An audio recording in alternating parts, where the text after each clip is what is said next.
Hola a todos y bienvenidos a otro capítulo de Cohabitat, o episodio, siempre lo digo diferente. Hoy tenemos a Amalia Suárez, ella es bióloga de la UBA y técnica en jardinería también de la UBA y naturalista. Y ella me dice que se considera más naturalista que las otras dos, pero ahora vamos a charlar.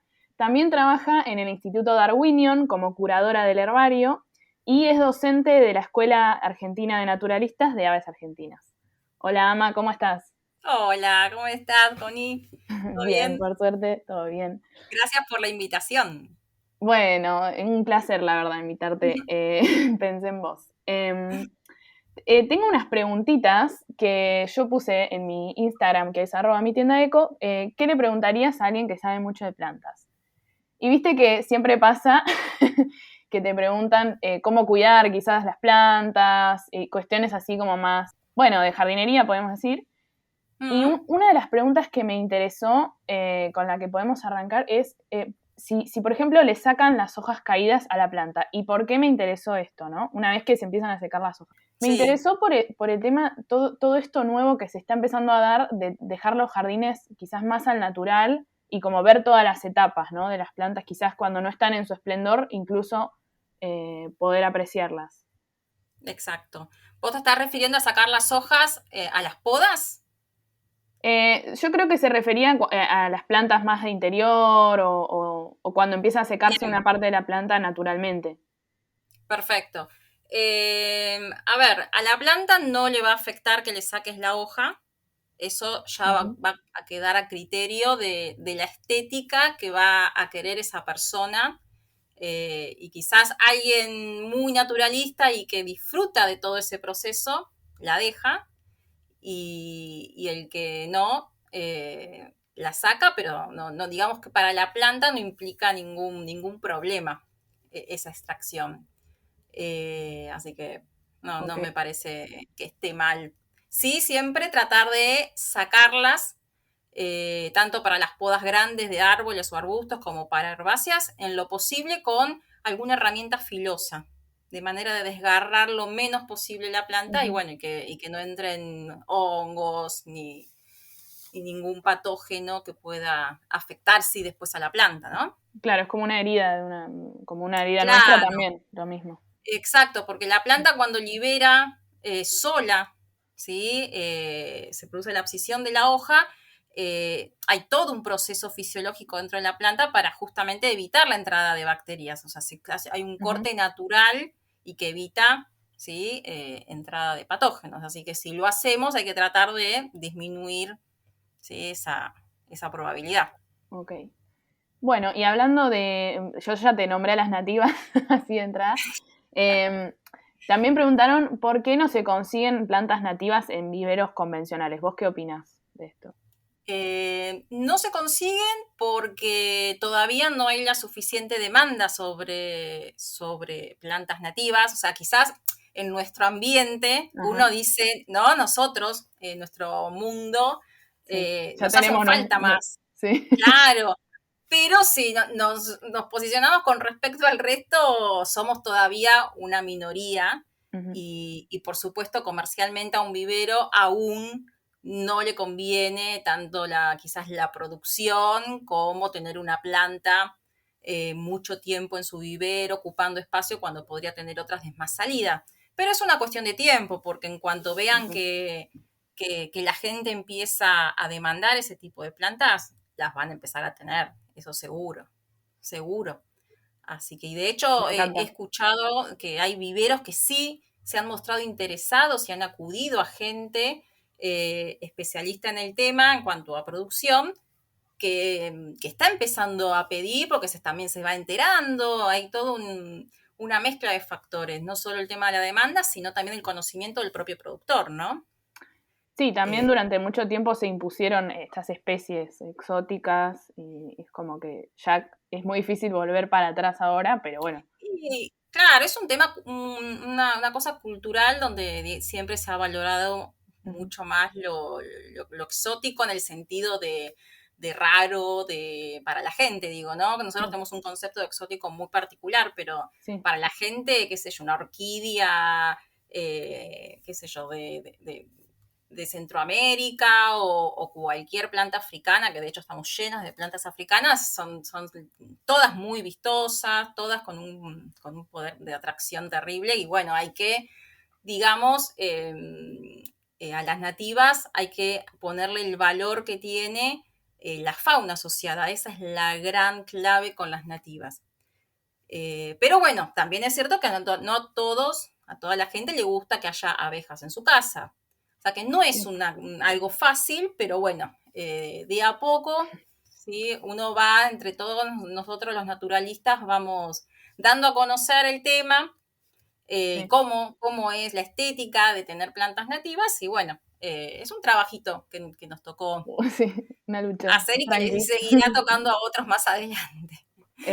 Sí, bueno, eso yo me olvidé de decirlo en la presentación, que creo que es algo que tenemos en común con Ama, que es que somos muy fan, o no sé si la palabra fan, pero como que entramos en ese mundo de plantas nativas y ya como que no hay mucha vuelta atrás.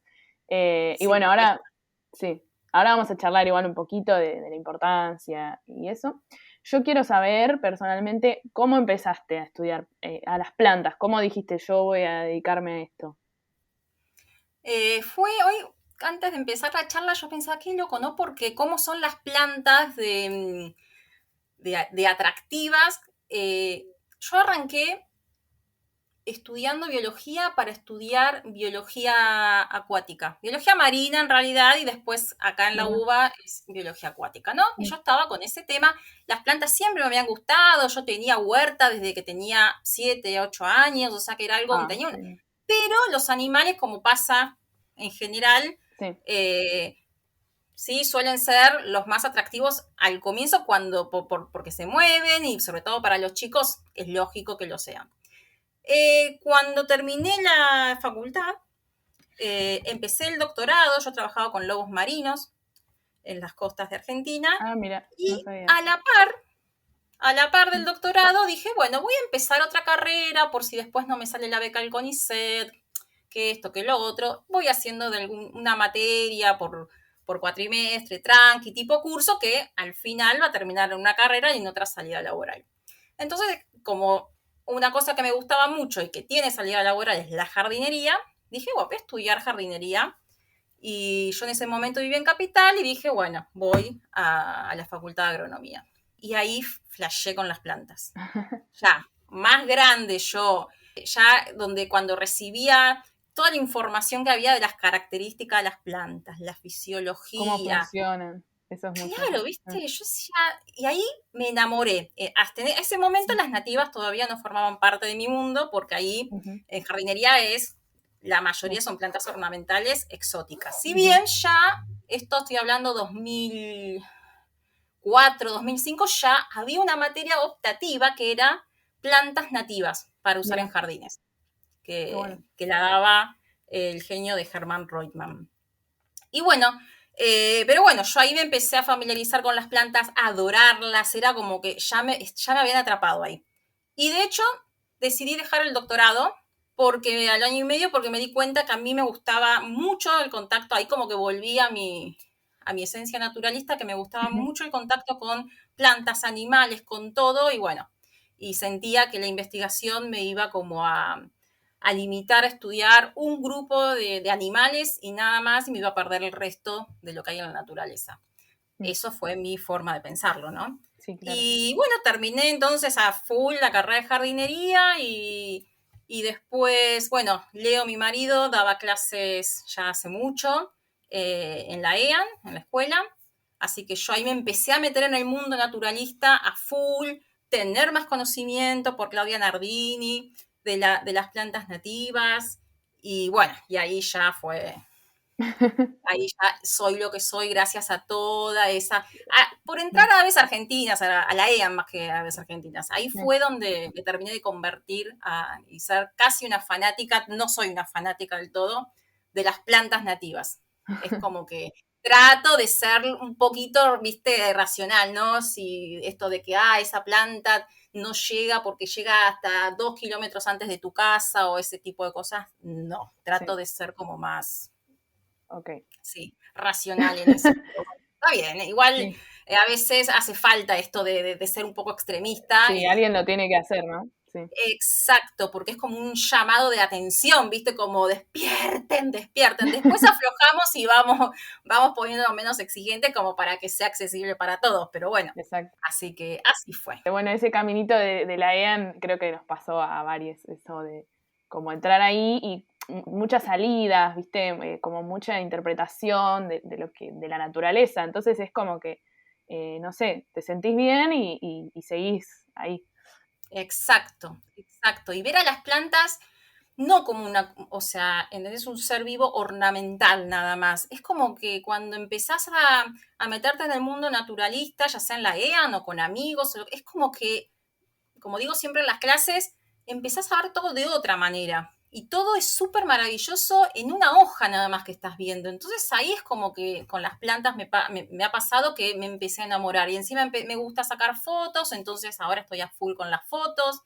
Y no me quedo con las plantas nada más, porque viste, sacando fotos a una florcita se te empiezan a aparecer los polinizadores y terminas descubriendo unos insectos que maravillosos que con el macro decís no puede ser tan hermoso. Y Ya no te aburrís entonces, nunca con eso. claro, y la paz que para mí las plantas es como una cosa, nada, que te invita a disfrutar y no pensar en otra cosa, y tenés todo el tiempo del mundo, no te estresa porque se te va a mover esos pajaritos que salen volando, rápido, ponelo en foco, que esto, que el otro, no, viste, le sacás 20 millones de fotos a la flor, de acá, de allá, no sé. Sí, sí, total.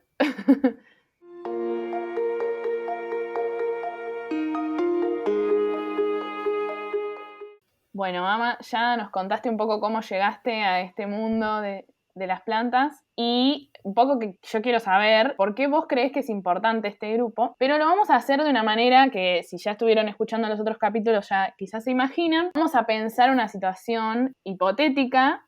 Obviamente no tiene ningún sustento, vos tendrás tus sustentos, pero digo, esta teoría que voy a tirar no tiene, espero, nada de cierta. Pero vamos a decir que el óxido nítrico, ojo, que emitimos, por ejemplo, la combustión de los autos, llega a la atmósfera a una concentración tan grande que llega a ser tóxico para las plantas. Nosotros hasta el momento no sabíamos que esto podía llegar a ser tóxico, pero lo es, y de repente las plantas se extinguen, pero las plantas nativas de nuestra zona, ¿por qué? Ni idea, no sabemos. En realidad sí sabemos porque si hubiera puesto todas las plantas esto sería como muy fácil de contestar y la idea es que no, así que vamos a ver qué pasa si se extinguen las plantas nativas. Bien. En ese futuro tan terrible, lo que pasaría es que un montón de fauna que esté muy estrechamente asociada con determinadas especies nativas se extinguiría también. ¿Sí? Desaparecerían porque no tendrían forma o de alimentarse o si utilizan algún recurso de esa planta de tal forma que sea vital para poder sobrevivir, eso ¿sí? Implicaría su desaparición. En cambio, aquellas plantas que quizás no eran usadas o sea, o que eran utilizadas por insectos más generalistas, que utilizaban más de un tipo de planta o con determinado tipo de estructuras, es muy probable que, de hecho pasa en la actualidad, que también interaccionen con las exóticas y que pudieran, ¿sí? Entonces, sobrevivir a la faltante de nativas. Así que esa sería digamos, primero, eso sería como yo siempre pensando en los seres vivos y después estaría el tema del paisaje. También habría un cambio en el paisaje que sería colonizado, por supuesto, por las exóticas que no se vieron afectadas por esa inclemencia. Entonces, bueno, se modificaría el paisaje, quizás muchas de esas plantas puedan llegar a mantener algo del paisaje si es que son similares en sus formas y en sus estructuras, pero bueno, habría que ver realmente qué plantas podrían ocupar los espacios que dejen las nativas. Y vos qué decís, por ejemplo, no sé, ante una inundación o ante un evento así de estos climáticos que vivimos, por ejemplo, ese paisaje podría soportar o sería más vulnerable. No, no sé si más vulnerable. Yo no creo que más vulnerable, porque si son exóticas, estas exóticas invasoras que actualmente son un problema para la conservación de la flora nativa, esas plantas tienen justo la capacidad de poder, digamos, colonizar rápidamente lugares y obviamente si están adaptadas al tipo de suelo en las cuales han quedado esos espacios que dejaron las otras plantas.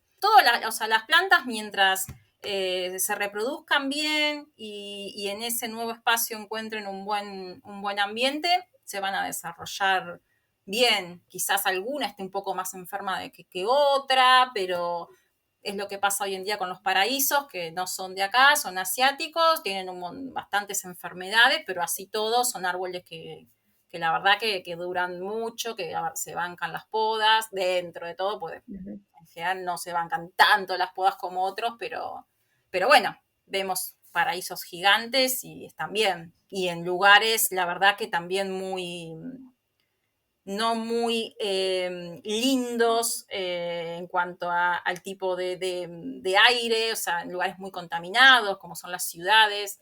De hecho, yo no sé cuántas nativas originarias de las zonas donde hay actualmente, donde está la ciudad de Buenos Aires, podrían aguantar la contaminación ambiental que hay. Es como querer poner un Uh-huh. líquen, que se acuerda, o sea, no sé Claro. si te acordás que son indicadores de la calidad del Uh-huh. aire, es como querer forzar a tener otra vez un líquen folioso o fruticoso en la ciudad de Buenos Aires. Es como que hay cosas que vos no podés y las exóticas, por alguna razón, se bancan esa situación y ocupan esos espacios.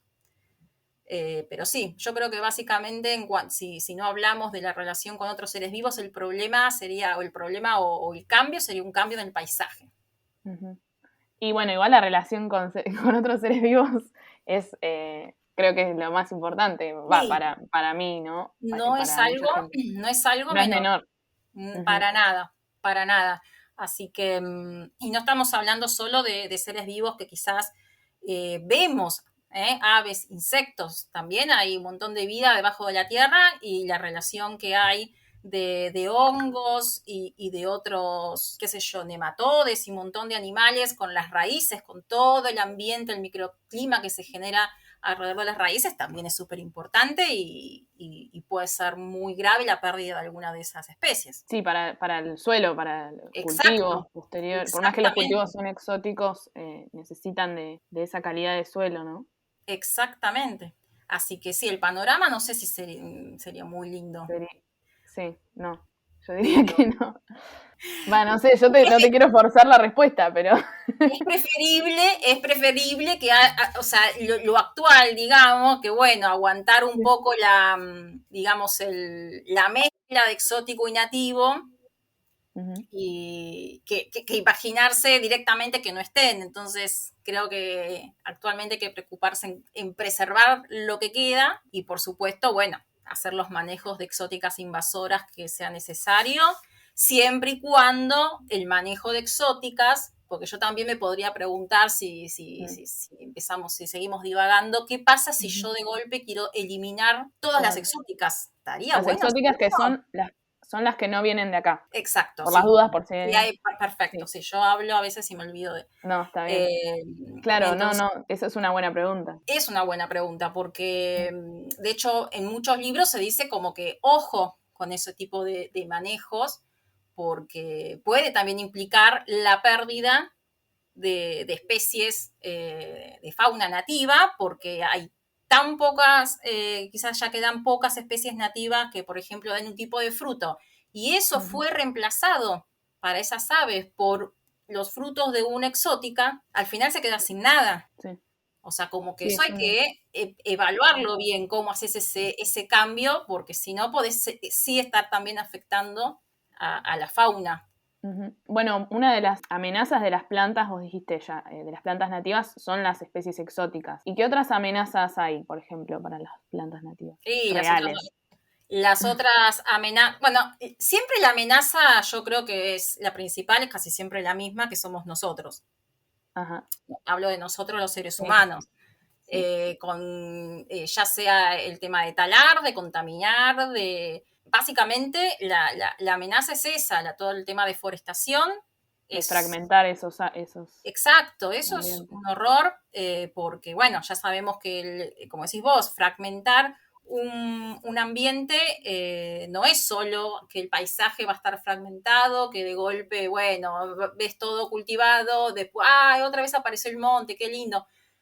O sea, que un ambiente esté fragmentado para muchas especies de animales, sobre todo mamíferos, implica un aislamiento o riesgo de ser visto con más probabilidades por un depredador, por un cazador, por lo que sea. O sea, y hay animales que también, como el jaguarete, necesitan un área mínima para poder realizar todas sus actividades. Si el ambiente está muy fragmentado y quedan aislados, es difícil que pueda prosperar una población. Así que tanto con el tema de la introducción de especies exóticas como la deforestación, fíjate vos, cosas contrarias, ambas están afectando en mayor o en menor medida todo lo que es la interacción con la fauna. Así que sí, básicamente eso. No sé si se te ocurre otra cosa, que a mí no se me ocurrió un desastre que pueda... Sí, también podemos hablar, si hilamos más fino, de plantas que quizás nativas que tienen determinada capacidad de fijar determinados minerales en el suelo y que, bueno, quizás crecen las otras plantas, las exóticas, pero ya vamos a carecer de ese tipo de suelo con determinados tipos de nutrientes que a su vez hace que pueda desarrollarse bien, no sé, estoy delirando, total, estamos jugando, que se pueda aprovechar bien la tierra subterránea por parte de un montón de animales. O al revés, que la planta absorba determinada sustancia y haga que quizá menos tóxico o más un suelo más adecuado para también determinados insectos, porque uno, ya digo, siempre se olvida lo que hay debajo de la tierra y es cierto. Es como otro mundo y otro paisaje, pero abajo, ¿no? Y que las plantas son fundamentales para crear esos ambientes también con sus raíces. Entonces, también eso es grave. Sí. Y hay muchísimas cosas que se desconocen, especies o interacciones entre especies. O sea, pasa lo mismo con el mar, que era tu primera Exacto, curiosidad. exacto. Y yendo a lo desconocido, por ejemplo, si desapareciera de hoy, ¿sí? Para mañana, o no nos pongamos tan extremistas, pero de hoy empieza a desaparecer por este fenómeno químico con el que comenzaste, empiezan a desaparecer las nativas y dentro de un año va a haber un montón de especies que jamás vamos a saber que existieron. O si tenían Y algún uso, quizás, exacto, pensando lo más egoísta.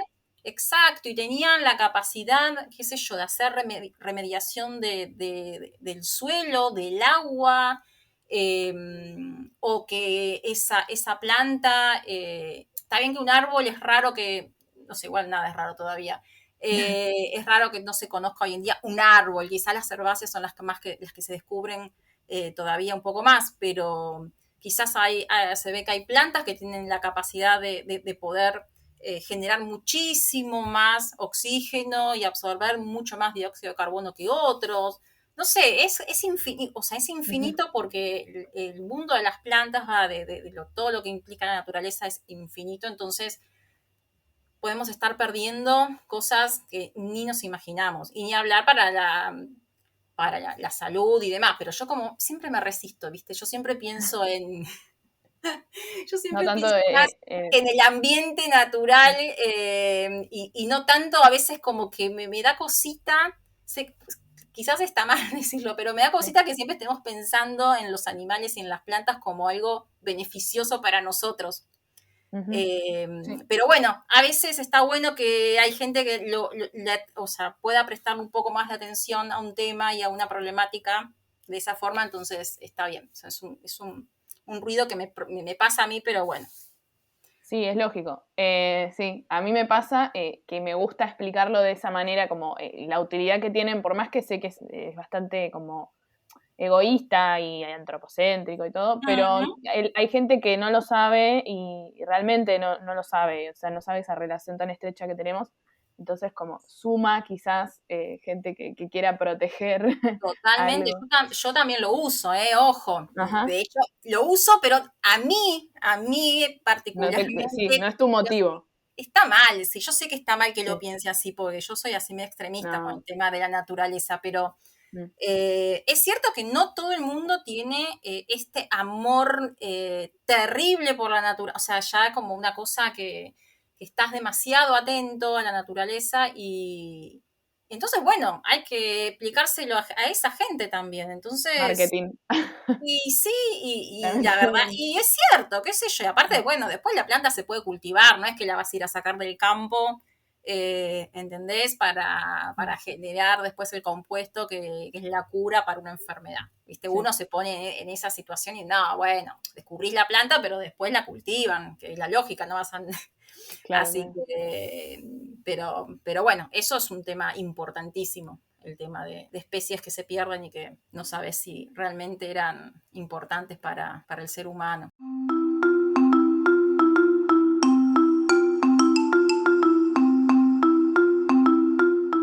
Bueno, Ama, ahora quiero que me cuentes un poquito en qué laburás vos en el Darwinion. Dijiste que trabajás con herbario. ¿Sentís que esto que haces contribuye a la conservación de las plantas o aportás tu granito de arena, como me habías dicho en un momento? Sí, sí, para mí haber encontrado, tuve mucha suerte de poder entrar, yo soy, en CONICET hay lo que se llaman los investigadores, pero CONICET tiene otra carrera que se llama la carrera de personal de apoyo a la investigación. Que se concursan. Entras a la página del CONICET y se concursan en distintas partes del país donde CONICET tenga institutos un cargo. En el mío, cuando surgió el pedido de mi cargo, era para ser asistente en el herbario. Y bueno, tuve la suerte de quedar seleccionada y actualmente ser, como dijiste, la curadora junto con Manuel Belgrano. Somos los curadores del herbario que, para que se entienda, somos los que nos encargamos de que las plantas que están secas, porque en un herbario las plantas están todas guardadas de manera deshidratada en unas carpetas, Ujú. y esas plantas a su vez están ordenadas según a qué familia botánica pertenece, a su especie, y están coleccionadas en distintas partes del mundo. En el Darwinion la mayor parte son de acá de Argentina porque el Darwinion se especializa en estudiar las plantas de Argentina.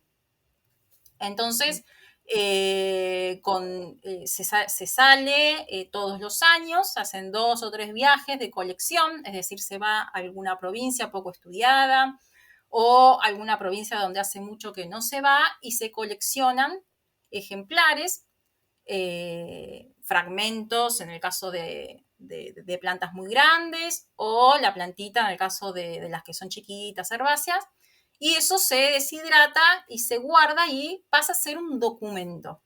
Un documento porque esa planta tiene asociada una fecha en que se coleccionó y que estaba en flor, porque todas las plantas se tienen que coleccionar con flores, Ujú. en dónde, o sea, la ubicación, qué características tenía el ambiente donde estaba la planta.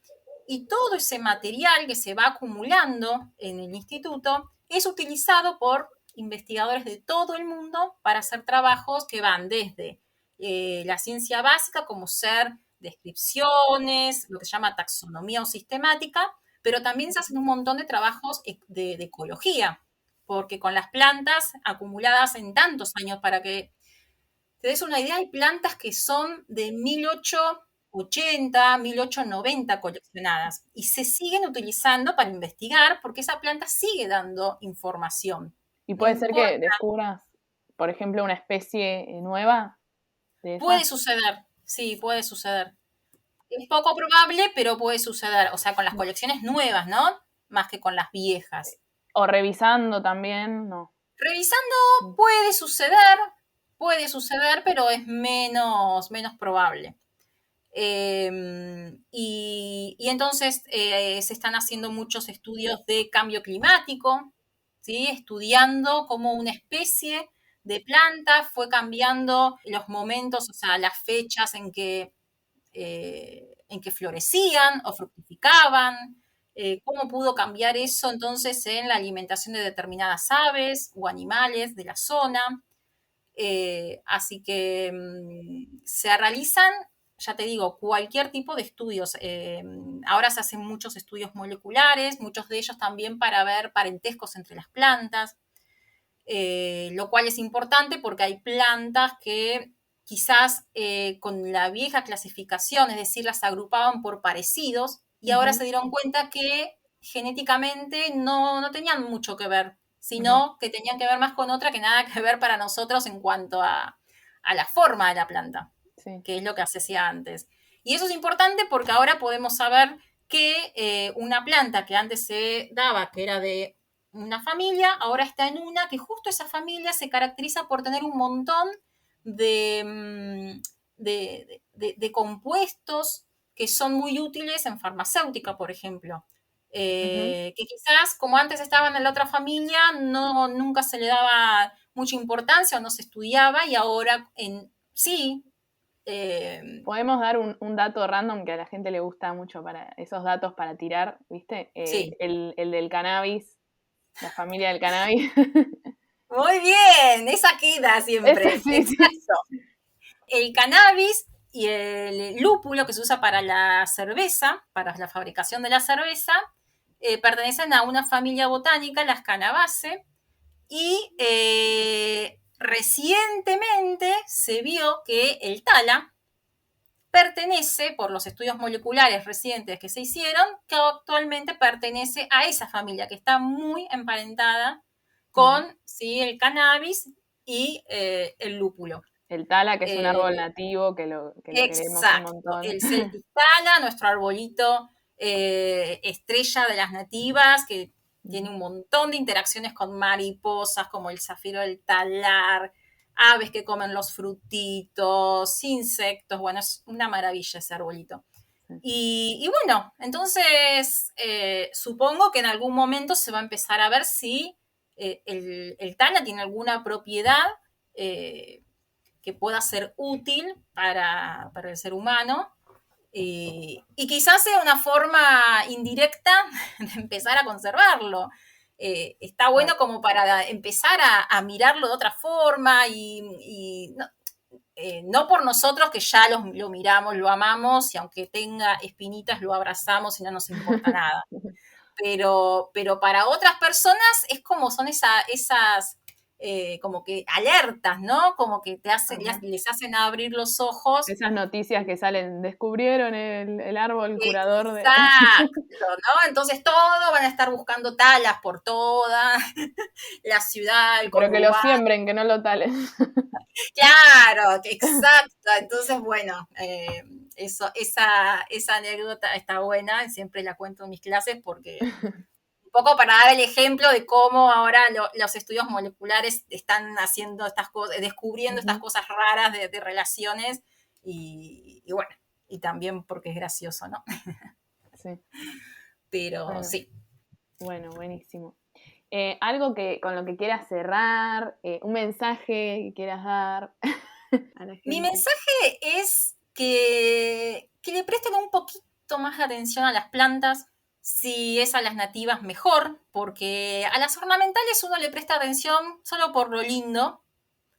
Y con en las nativas tienen el plus de que empieza a mirar más allá de ¿sí? lo lindo, porque las nativas, muchas de ellas quizás no tienen flores gigantes, no tienen unas flores, pero para mí tienen algo más importante que es la vida, ¿sí? La vida animal que la rodea y también esta cosa de sentirse con las ornamentales, o por lo menos es lo que me pasa a mí, de una conexión más con lo natural. No sé por qué me pasa eso, pero aunque sea una planta en una maceta, ver quizás que las ramitas no son súper derechitas o sea, eso de que esté desestructurado también me parece que ayuda a que uno se relaje un poco de ya toda estructura social, ¿no? Que diaria y empezar a poder disfrutar de eso, entre comillas, la desprolijidad de las plantas nativas. Y empezar a verlo como algo a favor, decir, me gusta verlo así, me encanta que Con la nada, que hojita tenga. seca. Claro, entonces empezar porque eso también te ayuda a bajar un poco el tema de la estructura mental que nos agobia diariamente y disfrutar, aunque sea, ya lo digo, en una maceta, es el sentarse y mirarle y sacarle fotos a una florcita, el frutito, lo que sea, es una pausa que necesitamos todos, me parece. Me encantó esa mirada de la estructura, no la tenía así tan presente, está buenísima.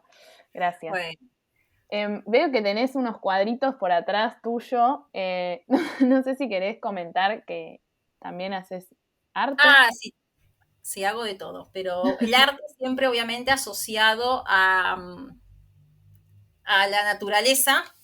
Uh-huh. De hecho, acá, mira, justo tengo, porque me encanta hacer grabado, entre otras cosas, y ahora estoy haciendo grabados con el tala, sin ir más lejos, y el ingá, que es otro de nuestros arbolitos nativos. A ver, te voy a sacar una captura. Así a ver, lo voy a poner menos. porque esto es podcast. Ahí va. Bueno, después lo van a ver en alguna de las redes, seguramente. Ay, si no, bueno. Claro, yo estoy hablando como si. No, Bueno, es unos grabados con hojas de tala. Exacto. Que si no saben qué es el tala, vayan ya a buscarlo. Claro, y vean qué linda hojita que tiene, porque aparte, no sé si saben que el tala tiene de la parte de atrás de la hoja, tiene lo que se llaman domacios, que son unos cogollos, como unos refugios que tienen para determinados insectos.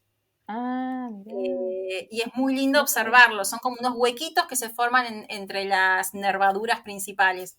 Qué loco. Así que no, me gusta mucho el arte y entonces con el arte trato también de dar a conocer la flora nativa y entonces es como para mí una combinación maravillosa porque combino mis dos pasiones que son el arte y la naturaleza, así que más no puedo pedir.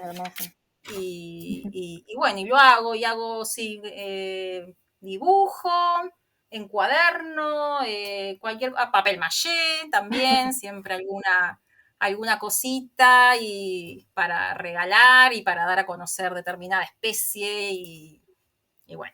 Buenísimo. ¿Te pueden seguir en Instagram, por ejemplo? Sí, tengo un Instagram que se llama Ami Naturaleza. Okay. Me pueden buscar también, está mi nombre, Amalia Suárez.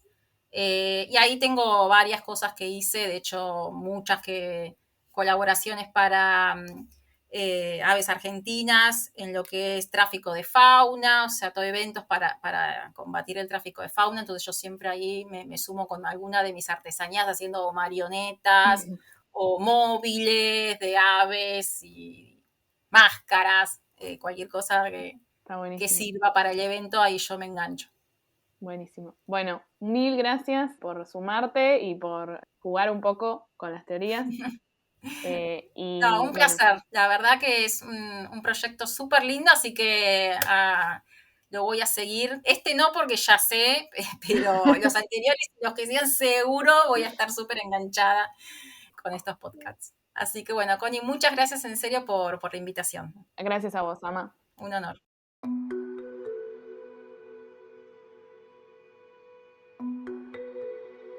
Esto es Cohabitat, un podcast para conversar, conservar, un podcast para aprender a cohabitar con lo que nos rodea.